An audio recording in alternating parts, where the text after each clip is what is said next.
Dear participant, good afternoon. Thank you for joining us again to CCI Franchine webinar. Today we have the pleasure to welcome Loïc Benatar, Vice President APAC of the freight forwarder Bansard International. He is going today to share us his expertise on how to face the COVID-19 with an agile supply chain. Loïc, hello, thank you for joining us, and the microphone is all yours. Hello, everybody. Thank you, Alex, for this opportunity and for this invitation. Let me share the screen. I believe you have it now on the screen. So hi, everybody. I'm Loïc Benatar. I'm managing Asia activities for the group Bansard International, which is a freight forwarder in charge of transportation. I've been asked to intervene on the topic of what you have all heard about is about how to ship the mask and all the personal protection equipment all over the world from China in this coronavirus crisis. So just to give you an idea, it's very exciting times for us. Exciting and challenging, I would say, is because it's not every day in our work that we have the possibility to make a difference and the difference would be to help to save lives all over the world. Just to have an idea, if you could ship, especially at the beginning of the crisis, masks and personal protection equipment, machines, ventilators, in a shorter lead time than others and than what was normally the case, it means saving life. So that's why it has been very challenging, and all the definition of the supply chain that we had before has been challenged in this crisis. So all that we could know about shipping by air has been challenged. We have to rethink ourselves and provide solutions to everybody and to adapt to all the changing environments and the challenging environments that you have had to experience during this time. So you are all, I think, based in China, so you know how challenging it was during the crisis with China. Just imagine how it has been all over the world.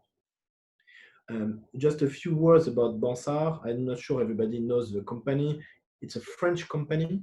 It's a fast-growing, middle-sized French freight forwarder with about 700 people all over the world and in 17 countries. In air freight, we are a top agent of Air France and Airbridge Cargo. In sea freight, we are top 10 agent worldwide with CMA CGM. And we have our platforms all over China. And as you can see on the map, all over the US, Europe, Middle East, sub-Indian continent, and Southeast Asia and Australia. This is an idea of what we are doing. Last year, it's about with a big fast growth. But you will see that those figures, you can be small size, medium size, or big size. During this crisis, this was not what was making the difference. You can be super big, having a super offices everywhere in the world, but during this crisis, what you needed is to find and to be agile in terms of management of the supply chain. So you can see all the industries that we have been that we are following. Health and cosmetics is one of them, but most important, in few weeks, China has been producing only one kind of products, and it was the PPE, personal protection equipment. So we have made two or three parts of the presentation. I will go as a story, and I will try to give you a lot of examples in order to give you an idea of how challenging it has been. Now it's getting better, of course, and also what kind of lessons we can learn from it. So, as you know, it started in Wuhan around October, November 2019. This was the official figures in January 22nd, February, March, April, and now May. You can see that the situation is a global situation, unforeseen situation. We couldn't forecast what was happening and how huge it is, because from day to another, worldwide, to protect ourselves from the coronavirus, we have to wear masks and be cured or taken care of by hospitals, clinics, and protect ourselves at home in order to not spread the virus. So this has been very, very challenging for the whole industry. What kind of products we are talking about? So it comes from eye protection, mask, obviously, protective clothing, medical gloves, the ventilators, and something that I will take as an example because it's something that's happening today is the COVID-19. As you know, for sure, China is a worldwide leader of mask manufacturing and also all the other PPE that we were talking about. So of course, China has been at the center of all the supply chain challenges that have happened in the last 3 months. When I said China moved its production, it means that in few weeks, it came from a production on daily basis about 100 million masks a day to 300 million masks in April. That's crazy, but it's not yet fulfilling the whole demand. But now alternative masks are existing, so the demand for disposable masks has decreased. But as you can see, 300 million masks to ship on daily basis out of China, the demand is crazy. So the whole industrial apparel of China has moved to mask and medical products industry. So it comes from amazing factories, from Foxconn, one of the suppliers of Apple, for instance, to BYD for the automotive. They were all producing masks. Really, all the industry has moved to mass production. And as you can imagine, in terms of sourcing, how to source the products, if you want to buy from a normal, traditional mask factory, and I talk about the people that are buying all year long, of course, those factories had a competitive advantage, but they were surrounded by everybody producing masks, everybody producing PPEs from day to another. So why the sourcing has been so challenging in those times? The first thing was to find the right products. Do you need medical mask, non-medical mask? Do you need some kind of other products? Do you want glasses? Does it have the certificate? So really to find the right product is very challenging, especially in March, April, when the offer was a lot less than the demand. So that's why when you say finding the right products, and especially at the right price, it was a big challenge. And the prices, when in a normal time, a face mask is about 4 to 5 US cents, something like this. It went up until 40, 45 cents a unit, just to give you an idea in terms of rate, and not of good quality, not even with quality certificate. And the last point that has been challenging is how to have the products produced on time and at the right time. Because as you can imagine, we needed, anybody needing personal protective equipment will need it yesterday, especially in March, April, when there were no masks, especially in France, for instance, there were no masks on the market. The products were needed yesterday. So that was a challenge. But what kind of challenge in terms of sourcing you can find? Of course, as I said, the quality of the products was very challenging. And do you need medical mask or non-medical mask? Is it for people like us for everyday working and going out, or is it for hospitals and clinics? How to get it at the right price?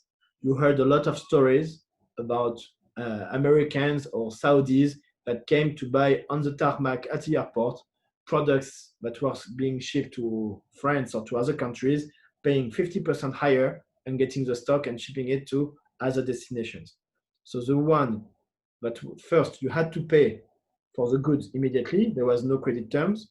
And even if you paid for the goods, the day you recovered the goods, maybe the goods were sold and you were either refunded or your order was delayed by 1 or 2 weeks. And in this crazy time, 1 or 2 weeks, 1 or 2 days were strategic. How to find the right factory?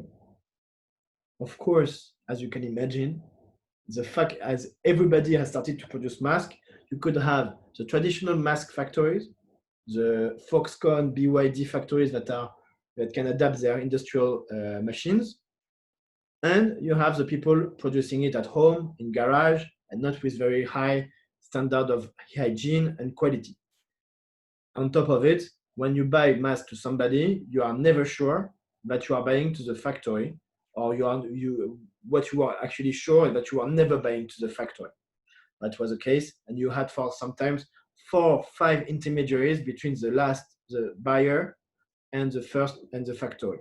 So it came to high prices and less control on the goods and quality. And the last topic, and it's something that is still ongoing, is you need documents to ship out of China, and you need documents to ship inside other countries. So how to get the documents, how to get the certificates that are corresponding to the demands. All I can tell you is that the first month of shipments, you had 2 CE certificates that were copied, past, photoshopped, and used by all the factories in China, because none of them had the time to get the CE certificate, and because of this, they were not able to get it. So they bought fake ones or did it in certification companies that were not allowed to issue certificates for those products. So I can tell you the first month of shipping, I can guarantee you a lot of masks were not of very high standard, high quality, and were imported in many countries. So what was the consequence? You heard a lot in the news, all the issues of masks that are not good quality, that are not protecting, and so on. Those masks were paid at very high price, and still they were not protecting anybody. So you can imagine if a bad quality mask comes to a COVID-19 department in a hospital, what have been or what could be the consequences in this hospital, and for the staff, the medical staff, thinking that they are safe and actually they are not. So this is the kind of factories you can find as an example. Of course, the Chinese factories mostly are very high standards, but you could have this kind of production centers that are really scary. Once you have, let's say you have now produced the goods, you have paid for them, you are ready to ship, you say, okay, should be the best way. I've done all my job, now I just need to ship, it's very easy, I just need to send it. Actually, it's just the beginning of the headache. So you found the good products, you think you have it, now you need to export it from China. As I said, the quality of the products, especially from China, has been challenged by a lot of countries, a lot of customers. And because of this, and as you know, it's important for China to have only a good image about the products made in China. So what they have done is that they have increased all the controls at origin for all the PPE products to avoid to have products that are not good quality sent to overseas, so to avoid to have complaints from overseas on the products made in China. So what it has led to a minimum of 2 days to 3 days lead time in order to clear cargo, to ship out the cargo, and without guarantees. Why 3 days? Because there's a long queue, a lot of shipments at the same time, a lot of documents that are needed, and a lot of a very high level of inspection. In order not to miss the flight, it's important to do it 3 days in advance in order to limit the risk.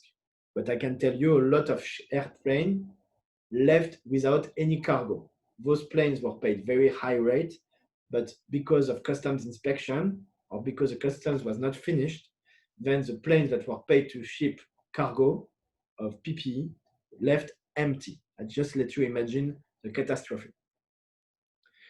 So one of the challenges is that every week, I would say, China has adapted its rules to ship out the cargo.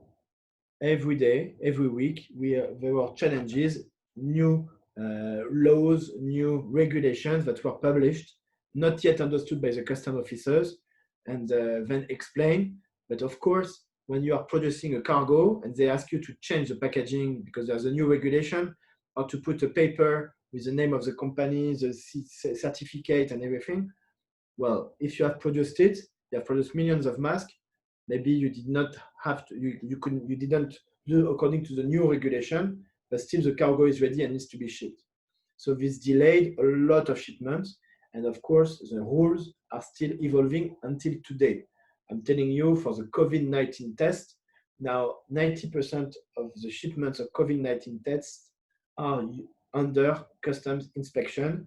It's very hard to export it. And on top of it, you can add, and it's not in my presentation, all the topics that are political. What is a political problem? It's simple. China decides today where the COVID-19 test will go. Some countries maybe will not be able to get those COVID-19 tests. It's called the soft power, but it's important to understand that China decide which country will get the advantage of those PPEs that are necessary to fight against the virus. With all this mess, and as you are in Shanghai, with all this mess, you can imagine that you have a lot of congestion. As you can imagine, you had a long queues of trucks in the airport, long queues of trucks, and also a lot of cargo inspected with warehouses totally full and not able to unload cargo or to load cargo on time to take the flights. The customs is not helping, and on top of it, the accumulation of very high level of cargo has led to a very difficult situation. So as I said, the consequence, when in a normal time, let's say you have a cargo delivered Monday morning in Shanghai, and it can arrive on Tuesday morning in Paris, and Tuesday afternoon delivered in Paris. Today, first you have to get the cargo, wait 3 days for customs inspection, and then only start to ship the cargo.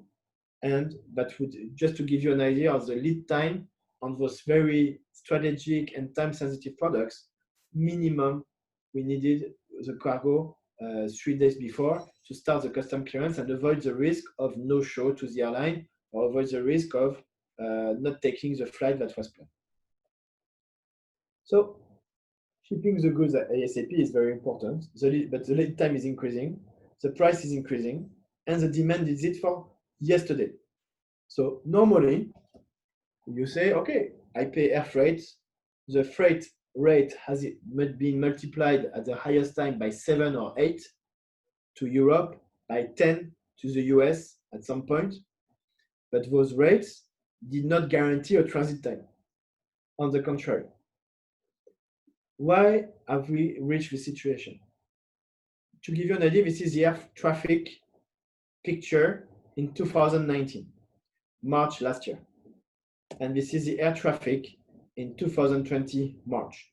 So you can understand that the offer to transport cargo and also passenger has been reduced very highly. In March, US did not put any ban on the traveling, and in China, the internal flights were flying, but you can see that the flight with Europe, between China and Europe and China and US were not a lot at all. And you can see with Africa even less, and with South America even less. Half of the planes in the world have been grounded at some point. Half of the planes in the world. So if you talk about the cancellation level, you can see that we talk of figures that are in certain regions more than 90%. France today is 92% compared to last year. Hong Kong 89%. UK 94%. So just to give you an idea of the change. China 20%, but it's mostly internal flights. So what has happened is that because the offer of passenger flights and normal flights has been decreased a lot, all the offer for air freight has been moved to only cargo flights and charters. In a flight, you can put about 10 million masks, something like this, just to give you a range idea. You have bigger planes, smaller planes, but let's say keep an idea, 10 million masks. All the world is consuming more than 2 billion masks a day. 2 billion masks a day, normally, 2 billion masks a day. I let you calculate how much represents 10 million masks and 2 billion masks a day, how much is the need to ship on a daily basis if it's only by air freight. Of course, it's not only by air freight today, but this is something to give you an idea. In Bansa, we organize in 2 months, about 2 months and a half, about 48 charters for our customers, for governments, for Dubai government, for Italy government, for customers in, of course, in France, for hospitals in France, for hospitals in the US, in South America, in India, in Middle East. So it has been very challenging, but each country had its own challenges, I would say.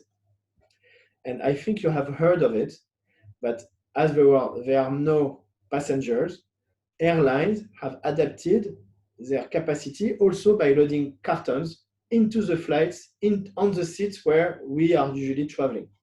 So, for instance, this week we have done 2 charters Air France with the flight Shanghai to Paris that you are used to do, and they did put the cartons on the seats. I asked for pictures to see if they were putting some cartons on the first class seats and business class seats, and they promised me that on the first class seats they were not put. So normally it's only business class and normal class seats that they were putting cartons. Of course, they're protecting everything, and even in the overhead compartments they were putting some cartons. So yes, optimizing the space is very important because the capacity is not enough, and as much cargo as you can put in a plane, let's use it. Now you have shipped the cargo. You have bought it, you have cleared it in China, you have shipped it. Let's say you think you have finished everything. Not at all. At destination, you have still to handle the customs issue. There have been, and there is still a big dilemma for all nations, which is to know if you want burgers or only healthy salads. Burgers means you open the door to all the personal protective products, whatever the quality is, or you want to be very selective on the products that you are importing to make sure that you are importing the right goods with the right quality. That is something that has been I call it the dilemma for nations, because it's clearly something that has evolved and changed in all the countries. To give you an idea, if you want to ship cargo to Europe without any control, just with a packing list and an invoice, you ship to the Netherlands or to UK, or you ship to Africa, or you ship to US. You just declare it as non-medical. There's no checking, nothing. But if you decide to ship it to France, Germany, Belgium, for instance, it's a big headache. It's a big headache because, not headache, but it's very challenging because customs are asking a lot of documents, are doing a lot of checkings. Customs officers are not trained enough for these products because before it was maybe 2-3% of the import. It's very specific products, and you have to manage between importing as soon as possible masks, for instance, and making sure that those masks are not of bad quality. And in this case, how to speed it up, how to make sure there is of course, there are some challenges on the congestion because so many products came at the same time. So I can tell you the customs in Paris airport has been totally overwhelmed, and many delays at destination. At some point, sometimes 3 to 5 days to clear cargo at destination, when normally it takes 1 hour, and if there's a custom inspection, it's the next day. And this time, because of the delays, it was taking such a long time. So really, you have had at all points in the supply chain a lot of challenges, and a lot of challenges, and leading to a lot of issues in terms of lead time. Because as I mentioned, this demand has been unforeseen, and the products was needed yesterday.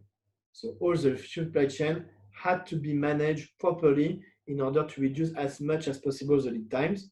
I don't say we did it better than others or worse than others. I just say that we try to adapt and anticipate all the moves during the crisis, all the updates on the customs, and also we gave some key pieces of advice to the team or to the customer. First, to integrate the supply chain, anticipation, and the lead time in your offers to the customer. This was very important. I had a lot of issues with customers that say, yes, it's produced on Monday. I said that it can be delivered on Thursday. This, of course, could not happen. It was usually more than, about a week later that the cargo could be delivered if no problem. Second advice that was given at the peak of the demand, it was not to bargain on the air freight price, not to bargain on the goods price, because some people were coming and were paying $1 more per kilo or 25% more per mask in order to get the products. So if you start bargaining, then you will go after the people paying higher. So that was a very difficult balance to find. Now the demand has decreased a lot, so the prices have fallen down. But when the demand was very high and the production was not enough, I can tell you, money was the only way to speak and to secure lead time and prices. One of the topics that was happening is that even you had paid for some products, if the market was going up for the product, then the suppliers in China only saw the potential profits that they could do. And if somebody came with an offer 25% or 50% higher, then they would sell your products to this new customer and would refund you the money or delay your production. So that is a challenge. And finally, the last topic that we had is how to anticipate customs documentation and regulation at origin and destination. As you could see, at origin and destination, you had a lot of challenges, a lot of dramas. I call it drama. When you have a customer that has 1 million masks stuck in Chinese customs for a month, I can tell you it's a drama because some people lost a lot of money on this. Or when you have 1 million masks ready to deliver to hospital, but the customs find a small issue in one of the documents and delays it by 1 week, it's a drama because the hospital didn't get the mask for 1 week.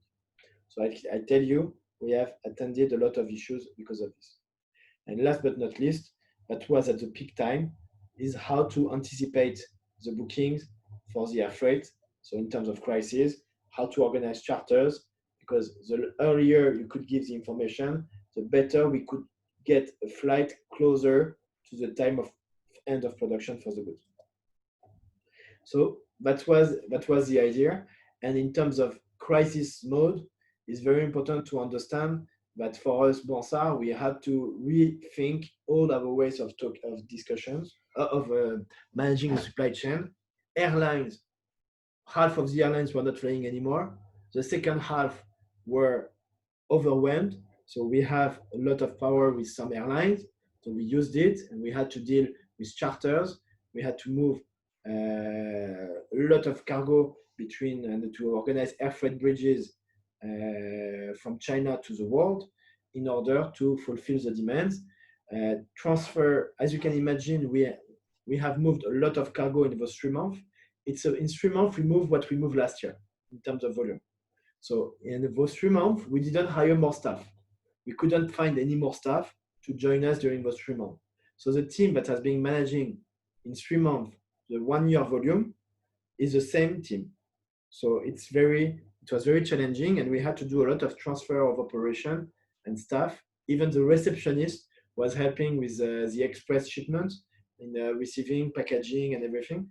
So it was really to make sure that we could do everything possible to reduce the lead time.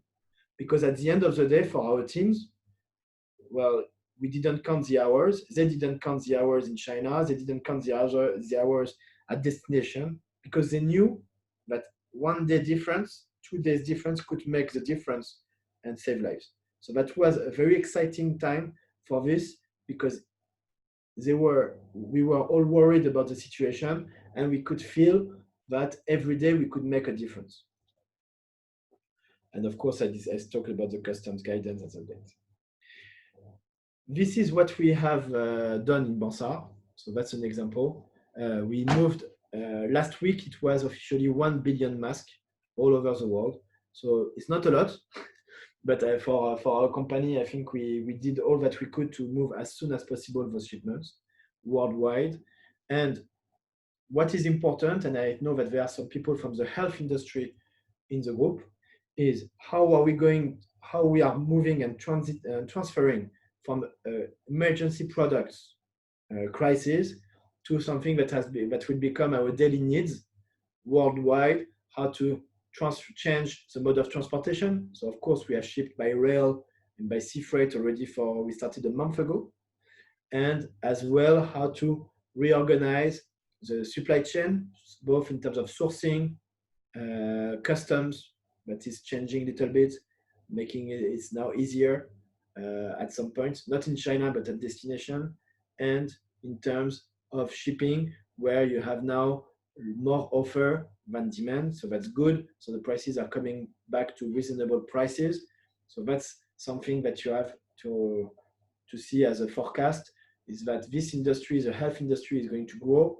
Worldwide, the products are needed. Normally, people should wear masks, or it's compulsory at work, it's compulsory in public places. So in this case, there is a new industry, or at least a new part of the industry that will grow very fast, and how to accompany it and how to offer solutions on it. So that's the next challenge that we are going to face in the next few weeks or few months. That's the end of the presentation. Alex, I give you back the control. I think you can take it. Thank you very much, Loic, for sharing your expertise on the topic. We're going to switch to the Q&A section. I think we received a few questions. The first one was, when do you think the worldwide logistic will be back to normal? And from your experience, was there any similar situation in the past? And I guess if this situation happened, how did it go back to normal? How long? Okay. I think the worldwide logistics will be back to normal in about a month. A month will actually, today you want to ship, you will find space. So I think in about a month, all the prices will come back to normal for air freight. Sea freight, I can tell you what has been the impact is that everybody started to produce at the same time again in April and May, but the shipping lines did not plan that kind of sudden high increase of demand. So they are adapting their blank selling programs and their capacity. Normally, it should be back to normal for sea freight by end of June. And for the air freight, the prices should be normal in about a month and a half. I say normal, that means it went to $20 a kilo at some point, when the normal rate is between $2 or $3 a kilo in low season. At this time, it's called low season. So I think it's already around $7, $8 a kilo today, and it should be around $5 in July. So it's going to be acceptable for the rest of the industries to pay such kind of rate. After, if there was a similar situation in the past, for mask, you had a similar situation in 2009 when everybody wanted to ship masks at the same time during the H1N1 case. During SRAS, it was more limited, but we have never been in such a worldwide global situation with flights not flying anymore. So this has, I believe, this has been some kind of without precedent. Okay. At the same time, of course, in case of wars, but I was not born in case of big wars. But you have to do this kind of air bridges. There's no more normal flights flying, and you need to bring a lot of products to a point. So it's more an air bridge that is organized for in case of war. But this is the first time that it's such a global situation in our modern times. So yes, there was some similar situation in case of war, but never at this level. For the second question, do you think there will be a long-term impact from now on, and that we should expect constant change after this crisis? Long-term impact, I can tell you, is the result in terms of economy. I can tell you a lot of our customers or a lot of people in some industries are going to have a lot of difficulties. In France, for instance, big groups in textile, in garments are filing for Chapter 11, so redressement judiciaire in French. In US as well, in UK as well, in Germany with all their automotive and aeronautic business has already decreased and has been very impacted. So there will be a long-term impact on this. In terms of supply chain, today, tomorrow, there will be no impact. The real question is there going to be more flights like before? And they say, analysts are saying that not before 2 or 3 years, we will get back to the kind of air freight volume that we had so far in terms of number of planes. And in terms of products, clearly the total demand to ship products by air is going to decrease because the price to ship by air is going to be a challenge in a recession economy. That's it. Those are the 2 questions, and I see there are more questions. Yeah, there's also a question in the chat. So it's Charles asking, can you explain us the difference between air freight bridges and normal air freight services? Okay, so air freight bridges, it means that we are going to ship on a regular basis during several weeks for a government or for a company or something with a planned schedule, big amounts of flights, big amounts of cargo, and especially we will use charters. So that's the idea. So the air bridge, for instance, we did an air bridge for India from South China, and we did 6 scheduled charters, taking a lot of freight at the same time. Or we did air bridge for the Dubai government, or we did air bridge to France for some customers sending goods to some clinics and hospitals all over France. So that's an example. So air bridge is if you take an air freight shipment, let's say you have somebody that wants to ship I don't know 1 million masks. Okay, so we use normal air freight or charter space. But if you have a customer that comes and say, I need to ship within 1 month 150 million masks, then you have to have a different organization, and then you have to get flights coming in and out on regular basis, on scheduled basis, in order to grab all the cargo at the same time and as fast as possible.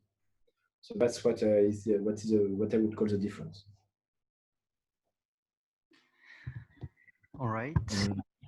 Is there a limited quantity for exporting masks? No.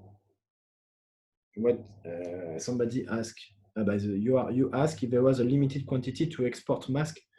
There is no. The problem is that to send mask by express, by Croix-D to overseas has been made very complicated from end of April, because a lot of people who are shipping with FedEx, UPS, DHL, Express, small quantities, or splitting the big quantities into small quantities. And at the end, they were going out of all the controls of the customs. So Chinese customs has blocked it and made it very complicated to ship it by express. So that's it. So if you have small quantities of masks, if you want to ship 2,000 masks, it's not really worth it. I would advise you to talk to people at destination to buy 2,000 masks. Now the market is going down, and you can find very good deals for small quantities of masks. I see. Just to complete this question, I just wanted to ask, because I think a lot of people were wondering, I mean, individuals, not company, I mean, it depends, but anyway, people were wondering at the beginning of the crisis how to export the masks. So would you have any advice from the beginning? I mean, how to find the right supplier, because as you show in your presentation, it's not easy to find the right supplier. So any advice about that, and then how to export it, or what would you recommend? Okay, today the price of the mask has decreased a lot. You can find a lot of stocks very cheap, almost to the price from before, 5 cents. Now it's you can find stocks at 10, 12 cents easily. The price of air freight has decreased. So before it was 10 to 12 cents on face mask in terms of shipping cost. Now you can decrease to 5 or 6 cents. So for less than 20 cents a mask, you can have it in Europe almost just ready to clear. So if you want to find suppliers for the mask, what is important is to have, there's something called white list. So this is a list of safe and checked factories released by the Chinese government that will have a lot less inspection, and also that confirm that they have the CE certificate or FDA certificate. So these kind of factories now are able to produce a lot of masks, and they have all the information regarding the documentation that is needed to export. Now, one more thing is very important is that today, if you want to ship, if you want to buy a lot of masks, you have the power, because now the demand has the power on the offer. It was not the case until 2 or 3 weeks ago. So as the demand has power, also you can check and play on the lead times to your customers and offering them different solutions by rail, by sea, or by air, and then the customer will choose. At some point, the customer was not choosing. 1 month ago, let's say 2 months ago, nobody was thinking about shipping by sea freight or by rail yet, because the price was high and it was needed already. But now, since beginning of May, we have moved a lot of containers by rail and by sea in order to change the way to have a lot more quantities at a cheaper rate of supply chain. Okay. So I think that's all the question, except if the participants still have some, please ask them on the chat or the Q&A directly. Otherwise, we're gonna have finished with the event. But I think your insight was quite clear on all the aspects. So thank you very much, Loic. There is a question I just want to understand from DC 330120. Exaggerate the image of workshop on mass production facilities. I'm not sure about what it means. Well, I guess that was about the picture, but the idea in general was just to give an idea about what we could expect. Yeah, the main idea I was giving is first, it has been a world of intermediaries. It was very difficult to buy from factories directly. So first you were buying from 1, 2, 3, 4 intermediaries. Second, the factories you had 3 kinds of factories. The first kind is the factory for which the core business is doing mask, for instance. The second one is big industries, respectable industrials that have moved their production to making PPEs. And last but not least, the ones that could buy machines to make masks and starting to do them in small workshops without hygiene standards and so on. So of course, because of the intermediaries, you think you buy to the first one, maybe the second one, but you never think that you buy to the third one. But it did happen. So of course, it's not all. You can see the top class factories all over China that you have visited in Shanghai. But in this case, I can tell you, because the demand was so high, people could produce masks for 5, 6 cents a mask and sell them, since millions of them, at 25, 30, 35 cents payment cash before production. So I can tell you a lot of money happened, a lot of money was made, and people were not that careful on the level of quality. So it's not reality, but this happened, and not only. I hope that clarifies the picture. That was just an extreme to another. Okay. We haven't received any other questions, so thank you again, Loic, for sharing today with us. Thanks to all our participants for today, and we're looking forward to see you again to our future webinar, and keep in touch on the CCI Francine network. Thank you again, and have a good afternoon. Thank you, merci. Merci, au revoir.